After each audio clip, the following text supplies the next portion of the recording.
তুমি আজকে ঘুমাবে, কাল সকালে উঠবে, 1 বছর পর বার্থডে পালন করবে, এভাবেই চলতে থাকবে যতদিন না একদিন সব চিরতরে থেমে যাবে।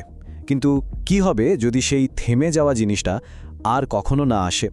যদি তুমি 100 বছর না, 1000 বছর না, একদম চিরকালের জন্য বেঁচে থাকতে পারো। শুনতে পুরো পাগলামি শোনাচ্ছে, তাই না?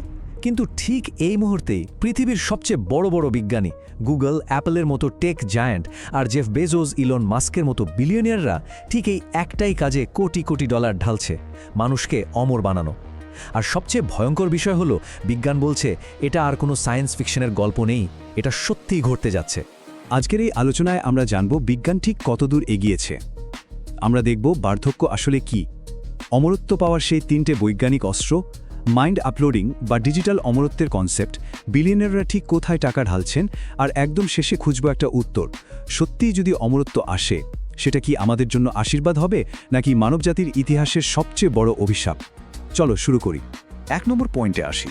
বার্ধক্য মানে মৃত্যুর আসল কারণটা কি? আমাদের মনে হতে পারে হার্ট অ্যাটাক, ক্যান্সার বা কোনো দুর্ঘটনা বোধহয় মৃত্যুর প্রধান কারণ, কিন্তু আসলে এগুলো হলো স্রেফ কারণের কারণ। আসল গণ্ডগোলটা লুকিয়ে আছে অনেক গভীরে, একদম আমাদের কোষের ভেতরে। আমাদের শরীরে প্রায় 37 ট্রিলিয়নেরও বেশি কোষ আছে। প্রতিটি কোষ জন্ম নেয়, কাজ করে, বুড়ো হয় আর তারপর মরে যায়। যখন বয়স কম থাকে, নতুন কোষ খুব দ্রুত তৈরি হয়, কিন্তু বয়স বাড়ার সাথে সাথে এই পুরো সিস্টেমটা স্লো হয়ে যায়। পুরনো ড্যামেজ হয়ে যাওয়া কোষগুলো শরীরে জমতে থাকে, ফলে শরীর দুর্বল হয়, রোগ ব্যাধি বাসা বাঁধে আর শেষমেশ মানুষ মারা যায়। এই যে প্রসেসটা, একেই বলে বায়োলজিক্যাল এজিং। আর এখন বিজ্ঞানীদের সবচেয়ে বড় প্যারাডাইম শিফটটা এখানেই। তারা পরিষ্কার বলছেন, এটা কোনো অবশ্যম্ভাবী প্রাকৃতিক নিয়ম না, এটা স্রেফ একটা প্রসেস যাকে চাইলে পুরোপুরি থামানো সম্ভব। এখন প্রশ্ন হলো, থামাবে কিভাবে? বিজ্ঞানীরা মূলত 3টে মারাত্মক শক্তিশালী বৈজ্ঞানিক অস্ত্র নিয়ে কাজ করছেন বার্ধক্যকে থামানোর জন্য, বা বলা ভালো বয়সকে রিভার্স করে দেওয়ার জন্য। চলুন দেখা যাক। প্রথম অস্ত্রটা বুঝতে হলে একটা জুতার ফিতার কথা কল্পনা করো। ফিতার ডগায় যেমন একটা ছোট্ট প্লাস্টিকের ক্যাপ থাকে যাতে ফিতাটা খুলে নষ্ট না হয়ে যায়, ঠিক তেমনি আমাদের শরীরের প্রতিটি ডিএনএর 2 প্রান্তে একটা করে প্রোটেক্টিভ ক্যাপ থাকে। বিজ্ঞানীরা এর নাম দিয়েছেন টেলোমিয়ার। তো হয় কি, প্রতিবার যখন একটা কোষ বিভাজিত হয়, এই টেলোমিয়ার একটু একটু করে ছোট হতে থাকে, একদম একটা ঘড়ির কাঁটার মতো রোজ একটু করে এগোচ্ছে। যখন টেলোমিয়ার পুরোপুরি শেষ হয়ে যায়, তখন কোষটা আর বিভাজিত হতে পারে না, সে মরে যায়, আর আমাদের শরীরে আসে বার্ধক্য। কিন্তু 2009 সালে একটা যুগান্তকারী ম্যাজিক ঘটে গেল। বিজ্ঞানীরা এমন একটা জিনিস আবিষ্কার করলেন যার জন্য তারা নোবেল প্রাইজও পেয়ে যান। তারা খুঁজে পেলেন টিলোমারিয়েজ নামের একটা স্পেশাল এনজাইম। এর কাজ কি জানো? এটা ওই ক্ষয় হয়ে যাওয়া টিলোমিয়ারকে আবার লম্বা করে দিতে পারে। সোজা কথায়, বায়োলজিক্যাল ঘড়িটাকে উল্টো দিকে ঘুরিয়ে দেওয়া। ল্যাবে বয়স্ক ইঁদুরের উপর পরীক্ষা করে দেখা গেছে, এই টিলোমিয়ার ব্যবহার করে ইঁদুরগুলোর চামড়া, চোখ, পেশি সব একদম আবার তরুণ হয়ে গেছে।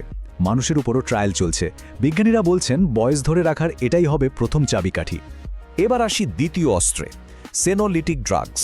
দেখো, বয়স বাড়ার সাথে সাথে আমাদের শরীরে কিছু ভয়ঙ্কর কোষ জমা হতে থাকে। বিজ্ঞানীরা এদের ডাকেন জম্বি সেলস নামে। নামটা জম্বি কেন? কারণ এরা মরেও না, আবার ঠিকমতো কাজও করে না, শুধু শরীরে ঘাপটি মেরে বসে থাকে আর চারপাশের সুস্থ কোষগুলোকে ইনফেক্ট করে নষ্ট করতে থাকে। এই জম্বি কোষগুলোই কিন্তু ডায়াবেটিস, আর্থ্রাইটিস বা ক্যান্সারের মতো মারাত্মক সব রোগের পেছনের মূল কালপ্রেট। সেনোলিটিক ওষুধের কাজ হলো একদম টার্গেট করে এই জম্বি কোষগুলোকে খুঁজে বের করা আর মেরে ফেলা। আর এই ওষুধের রেজাল্ট শুনলে তুমি চমকে যাবে। ইঁদুরের ওপর পরীক্ষা করে দেখা গেছে, শুধু সেনোলিটিক ড্রাগ দিয়ে তাদের আয়ু 36% পর্যন্ত বাড়ানো গেছে। জাস্ট ভাবো, 36%। মানুষের বয়সের স্কেলে হিসেব করলে এটা প্রায় 25 থেকে 30 বছর এক্সট্রা লাইফ। এখন মানুষের ওপরেও এর ক্লিনিক্যাল ট্রায়াল চলছে, আর শুরুর দিকের ফলাফলগুলো রীতিমতো অবিশ্বাস্য। 3 নম্বর অস্ত্রটা হলো ক্রিসপার জিন এডিটিং। সহজ করে বললে, এটা হলো ডিএনএর কাছি। ধরো, তোমার জিনোমে এমন কোনো ত্রুটি আছে যেটা বার্ধক্য বা রোগ ডেকে আনছে। ক্রিসপার দিয়ে ঠিক ওই ত্রুটিপূর্ণ অংশটা কেটে বাদ দিয়ে নতুন কোড বসিয়ে দেওয়া যায়। জাস্ট ইমাজিন, তোমার শরীরটা যেন একটা সফটওয়্যার, আর বিজ্ঞানীরা হলেন প্রোগ্রামার, যারা আপডেট প্যাচ রিলিজ করছেন। 2023 সালে এই টেকনোলজি ব্যবহার করে সিকল সেল ডিজিজ একদম পুরোপুরি সারিয়ে তোলা সম্ভব হয়েছে। বার্ধক্যের জিনগুলো বদলানোর কাজও ঠিক এই গতিতে এগোচ্ছে। এতক্ষণ তো দেখলাম কিভাবে আমাদের শরীরটাকে বাঁচিয়ে রাখার চেষ্টা চলছে, কিন্তু এবার চলো একটু অন্য দিকে যাই।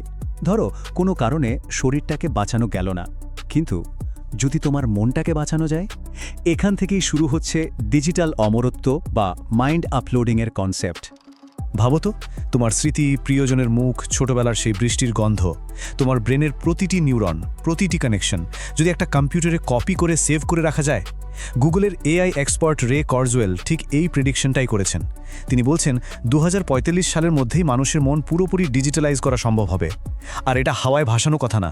নিউরালিঙ্ক কোম্পানি 2024 সালেই মানুষের ব্রেনে সফলভাবে চিপ বসিয়েছে। মানে ব্রেন আর কম্পিউটারের কানেকশন তৈরির কাজ অলরেডি শুরু হয়ে গেছে। কিন্তু এখানে একটা বিশাল বড় দার্শনিক খটকা আছে। যদি তোমার চেতনাকে একটা মেশিনে বা ভার্চুয়াল দুনিয়ায় হুবহু কপি করা হয়, তাহলে ওই ডিজিটাল কপিটা কি সত্যিই তুমি, নাকি আসল তুমিটা শরীর মারা যাওয়ার সাথেই শেষ হয়ে গেছে আর বেঁচে আছে স্রেফ তোমার ডেটার একটা নকল? এই প্যারাডক্সের উত্তর কিন্তু বিজ্ঞানীরা আজও খুঁজে বেড়াচ্ছেন।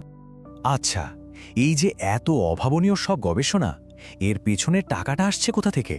ঠিক এই জায়গাতেই এন্ট্রি নিচ্ছেন পৃথিবীর সবচেয়ে পাওয়ারফুল আর ধনী মানুষগুলো। মৃত্যুর বিরুদ্ধে এই যুদ্ধে আসল ফুয়েল হলো বিলিয়নিয়ারদের টাকা। চলো দেখি তারা কোথায় কী পরিমাণ ইনভেস্ট করছেন। চারটে একটু খেয়াল করো। গুগল 2013 সালে ক্যালিকো নামের একটা কোম্পানি খোলে, যেখানে তাদের ইনভেস্টমেন্ট প্রায় $1.5 বিলিয়ন। লক্ষ্য একটাই, মানুষের আয়ু বাড়ানো। জেফ বেজোস টাকা ঢেলেছেন ইউনিটি বায়োটেকনোলজিতে, যাদের টার্গেট বায়োলজিক্যাল এজিং পুরোপুরি স্টপ করে দেওয়া। অন্যদিকে স্যাম অল্টম্যান নিজের শরীরটাকে মৃত্যুর পর বরফে জমিয়ে রাখার জন্য ক্রায়োনিক ফ্রিজিংয়ের চুক্তি সাইন করে বসে আছেন, যাতে ভবিষ্যতে অ্যাডভান্স টেকনোলজি এলে তাকে আবার জীবিত করা যায়। সিরিয়াসলি, এটা কোনো সাইফাই মুভি স্ক্রিপ্ট না, এটাই আজকের রিয়ালিটি। শুধু বিশাল ইনভেস্টমেন্ট না, বয়স ধরে রাখতে এরা যে কোনো লেভেলে যেতে রাজি। যেমন ধরো পিটার থিয়েল, তিনি রীতিমতো তরুণদের রক্ত নিজের শরীরে নেন। তার বিশ্বাস, এই ইয়াং ব্লাড তার শরীরের বয়স বাড়ার প্রক্রিয়াটাকে স্লো করে দেয়। এই ক্ষমতাধর মানুষগুলো সত্যিই বিশ্বাস করেন যে মৃত্যুকে হারানো সম্ভব, এবং সেটা তাদের জীবদ্দশাতেই ঘটবে। টেকনোলজির দিক থেকে আমরা হয়তো সত্যি অমরত্বের দিকে দৌড়াচ্ছি, কিন্তু এবার একটু থামো। মুদ্রার উল্টো পিঠটা দেখা খুব জরুরি। অমরত্ব কি সত্যি আমাদের জন্য আশীর্বাদ, নাকি এটা এমন এক অভিশাপ ডেকে আনবে যার জন্য মানবজাতি মোটেও প্রস্তুত না? জাস্ট সিচুয়েশনটা ইম্যাজিন করো। পৃথিবীতে এখনই আমরা 800 কোটির বেশি মানুষ। এরপর যদি কেউ মারা না যায়, তাহলে নতুন জেনারেশন কোথায় থাকবে? এরপর ধরো ক্ষমতার কথা। কোনো একজন স্বৈরাচারী শাসক যদি মৃত্যুর অভাবে 500 বছর ধরে গদ্দিতে বসে থাকেন, তাহলে তার হাত থেকে বাঁচার উপায় কি? লিটারেলি কোনো উপায় থাকবে না। আর সবচেয়ে ভয়ঙ্কর দিকটা হলো চরম শ্রেণী বৈষম্য। এই লাইফ এক্সটেনশন টেকনোলজিগুলো শুরুতে এতটাই এক্সপেন্সিভ হবে যে সেটা শুধু সুপার রিচ বা বিলিয়নিয়ারদের হাতেই থাকবে। পৃথিবী স্পষ্ট দুটো ভাগে ভাগ হয়ে যাবে। একদিকে থাকবে এক অমর এলিট শ্রেণী, আর অন্যদিকে আমাদের মতো সাধারণ মানুষ, যাদের কপালে সেই মৃত্যুই লেখা থাকবে। আর ইতিহাস ঘাটলে দেখবে, যখনই সমাজে এমন মারাত্মক বৈষম্য তৈরি হয়, তখনই সেটা ভয়াবহ রক্তক্ষয়ী সংঘাতের দিকে মোড় নেয়। টাইমলাইনটা একবার দেখো। বর্তমানে জম্বি সেল আর ক্রিসপার নিয়ে অবিশ্বাস্য সব হিউম্যান ট্রায়াল চলছে। প্রেডিকশন বলছে 2045 সালের মধ্যে মানুষের মন ডিজিটালি আপলোড করা পসিবল হবে। 2050 সাল নাগাদ মানুষের গড় আয়ু অনায়াসেই হয়তো 150 বছর ছাড়িয়ে যাবে। আর বিজ্ঞানীদের ধারণা 2100 সালের মধ্যে মানব সমাজে মৃত্যু জিনিসটা পুরোপুরি একটা অপশনাল বা ঐচ্ছিক ব্যাপার হয়ে দাঁড়াবে। মানে চাইলে মৃত্যুকে বেছে নেবে, আর না চাইলে অনন্তকাল বেঁচে থাকবে। আমরা আজ এমন একটা যুগের দোরগোড়ায় দাঁড়িয়ে আছি, যেখানে মৃত্যু হয়তো আর আমাদের শেষ গন্তব্য নয়। কিন্তু এ পুরো আলোচনার পর একটাই প্রশ্ন বারবার ঘুরে ফিরে আসে, আমরা কি সত্যি অনন্তকাল বেঁচে থাকতে চাই? এই যে জীবনের একটা শেষ আছে, সেটাই কি জীবনকে এত সুন্দর আর অর্থপূর্ণ করে তোলে না? এই ব্যাপারে তোমার কি মতামত? নিচে কমেন্ট করে আমাদের জানাও। এরকম আরও দারুণ সব এক্সপ্লেনারের জন্য চ্যানেলটা সাবস্ক্রাইব করে সাথেই থাকো। দেখা হবে পরের পর্বে।